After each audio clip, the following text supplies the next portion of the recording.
It was a dusty, forgotten corner of Albuquerque, New Mexico, a place where the desert stretched endlessly under the sun, cracked and broken, hiding secrets deep beneath its surface. For years, no one paid much attention to the empty stretch of land along West Mesa. It was just another barren patch of sand. Until the rains came. In 2009, heavy storms swept through the area, carving deep channels in the dirt. What the water unearthed would shock the entire nation. A woman walking her dog stumbled upon something pale jutting from the ground. Bone. Human bone. Police were called. Excavators arrived. Shovels hit the earth, and the desert began to bleed its secrets.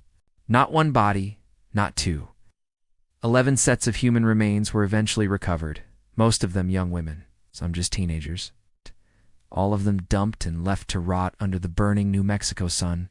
The media quickly dubbed the killer the West Mesa Bone Collector, a predator who had hunted in plain sight for years, choosing victims who would not be missed.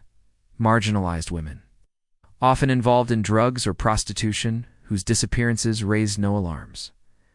The investigation revealed chilling patterns. Most of the victims had vanished between 2001 and 2005, during a time when Albuquerque's drug-fueled underbelly was thriving, and women living on the margins disappeared without much more than a passing mention in police logs. But the bone collector had left no obvious clues, no fingerprints, no DNA, no murder weapons, no surveillance footage, just bones, stripped clean by the desert, scattered like forgotten debris. Families who had long wondered what happened to their daughters, their sisters, their mothers, now had their answers. But no justice, no arrests were made. Police had theories. Perhaps a truck driver who moved between states. Maybe someone local who knew the hidden trails of the Mesa intimately. Or perhaps someone still out there, watching, waiting. There were suspects. Always suspects. One name surfaced more than once. Lorenzo Montoya, a man with a violent history. In 2006, he had been shot dead by the boyfriend of a teenage girl he had allegedly lured to his home. When police searched Montoya's property, they found suspicious evidence.